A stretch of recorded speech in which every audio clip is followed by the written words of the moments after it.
دنیا میں عیسائی جو ہے وہ اس تاریخ کو سیلیبریٹ کرتے ہیں کہ عیسیٰ علیہ السلام جو ہے اس دن جو ہے وہ پیدا ہوئے تھے اور ان کی آمد کی جو خوشیاں پوری دنیا میں جو منائی جاتی ہیں، لیکن حقائق کچھ اس کے برعکس ہیں۔ عیسائیوں کے اندر ہی جو ہے وہ کئی ایسے فرقے ہیں، کئی ایسے طبقات ہیں جو اس بات کے اوپر متفق نہیں ہیں کہ عیسیٰ علیہ السلام 25 دسمبر کو جو وہ دنیا میں تشریف لائے تھے۔ گریگوری کیلنڈر اور تقویم کے مطابق تو 24 دسمبر کی رات سے 25 دسمبر کی شام تک جو ہے وہ عیسیٰ علیہ السلام کی ولادت کا ٹائم انہوں نے مقرر کیا ہے، اور اس کے مقابلے میں ایک دوسرا کیلنڈر جس کو جولینی کہتے ہیں، ان کے نزدیک آپ کی ولادت 6 جنوری سے 7 جنوری کی شام تک ہے، اور ایک تیسرا کیلنڈر جو ہے وہ 18 جنوری کو جو ہے وہ مانتا ہے اور فکس کرتا ہے، اور عیسائی اسی طرح ہی جو ہے وہ عیسیٰ علیہ السلام کا یوم ولادت جو ہے وہ دنیا کے اندر مناتے ہیں۔ اور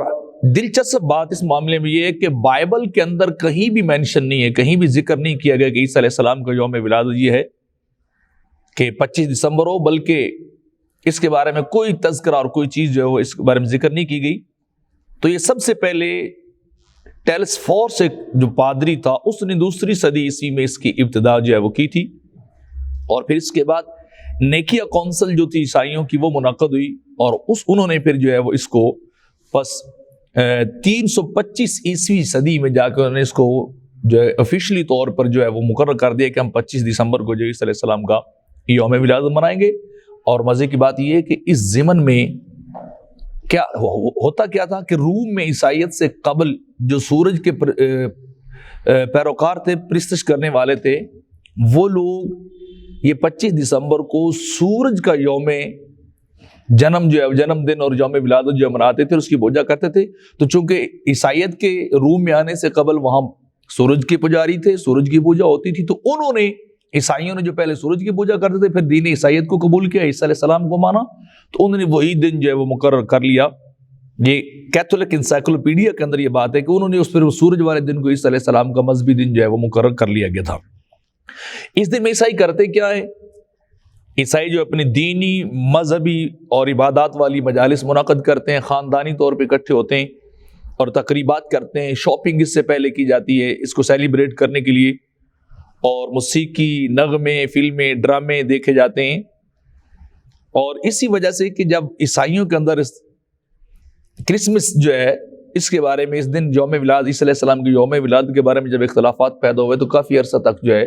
وہ اس کے اوپر جو ہے وہ انہوں نے پابندی لگائے رکھی۔ اسپیشل اسکاٹ لینڈ کے اندر تو 1925 تک کرسمس ڈے منانے کے اوپر پابندی جو ہے وہ تھی۔ اور پھر اس کی جو بناوٹ ہے وہ بھی ان کی عجیب غریب طریقے سے ہے کہ گیت، ٹرکی جانور ایک ہوتا ہے اس کو قربان کرتے ہیں اور اعلانیہ طور پر گیت وغیرہ گاتے ہیں، اور درخت سجاتے ہیں اور روشنیاں کرتے ہیں۔ یہ چیزیں جو ہیں یہ برطانیہ سے شروع ہوئے تھے، برطانوی جو عیسائی تھے وہ ایسا کرتے تھے، اور جرمنی کے اندر رہنے والے جو تھے وہ تحفے لٹکاتے تھے، درختوں کو جو سجاتے تھے، وہ جرمن سے شروع ہوا تھا۔ اور اس سے آگے پھر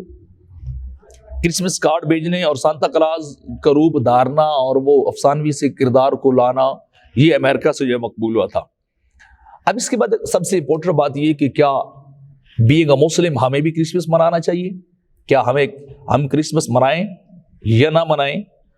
تو بات یہ ہے کہ یہ وہ تہوار ہے جو اللہ کے دشمنوں کا تہوار اور رسومات ہیں جن کو غیر مسلموں نے شروع کیا،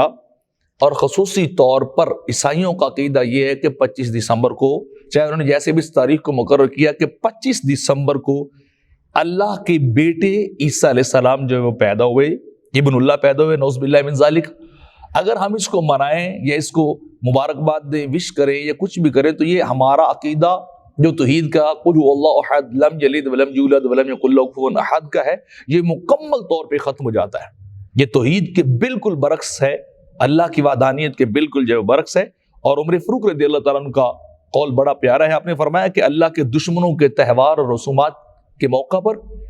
مسلمانوں کو ان کی عبادت گاہوں اور تہواروں کے اندر شرکت نہیں کرنی چاہیے، کیونکہ وہاں اللہ کا غضب اور اللہ کا عذاب نازل ہوتا ہے، اللہ کی ناراضگی نازل ہوتی، تو کہیں مسلمان بھی اس کا شکار جو ہے وہ نہ ہو جائیں۔ اور اسی طرح آقا علیہ السلام نے ارشاد فرمایا کہ من تشبہ بقوم فمنہم، جو شخص جس قوم کی تشبیہ کرے گا وہ اسی سے ہوگا۔ تو اگر مسلمان ان کے تہواروں کے اندر جائیں گے، ان کے ساتھ شامل ہوں گے، تو پھر وہ نہیں شمار ہوں گے۔ اور ثابت بن دحاق نقل کرتے ہیں، ابو داؤد شریف کے اندر حدیث ہے کہ ایک صحابی سرکار کی بارگاہ میں آئے اور انہوں نے آ کے عرض کی کہ حضور میں فلاں مقام بوانا پہ جا کے اپنی ایک نظر منت کو پورا کرنا چاہتا ہوں۔ تو آقا علیہ الصلوۃ والسلام نے پوچھا پہلے یہ بتاؤ کہ وہاں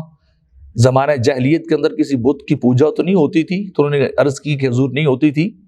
اور پھر آپ نے پوچھا کہ وہاں کوئی ان کا تہوار اور رسم تو نہیں منائی جاتی تھی؟ تو انہوں نے عرض کی کہ نہیں حضور وہاں ایسا بھی نہیں۔ تو تب جا کے اتنی ویریفیکیشن اور تسلی کے بعد آقا علیہ الصلوۃ والسلام نے اجازت بخشی تھی کہ تم جو ہے وہ وہاں اپنی نظر کو جو ہے وہ پورا کر سکتے تھے۔ اور کیوں خصوصی طور پہ مسلمانوں کو اس سے کیوں اوائڈ کرنا چاہیے؟ اللہ رب العزت فرماتا ہے قالوا اتخذ الرحمن ولدا لقد جئتم شيئا ادا تكاد السماوات يتفطرن منه تنشق الارض وتخر الجبال حدا ان دعوا للرحمن ولدا، کہ جتنی بڑی بات عیسائی اللہ کے بارے میں کرتے ہیں کہ اللہ نے بیٹا بنایا ہے عیسی علیہ السلام کو، یہ اتنی بڑی بات ہے کہ آسمان گر پڑے، زمین پھٹ جائے اور پہاڑ ریزہ ریزہ ہو جائیں کہ وہ اللہ کے لیے اولاد کو ثابت کرتے ہیں۔ تو کرسمس ڈے کا مطلب کیا ہے؟ اللہ کے بیٹے کو ثابت کرنا، اور مسلمانوں کے لیے یہ حرام اور ناجائز اور کی صورت بھی اس کے اندر شرکت نہیں کر سکتے ہیں۔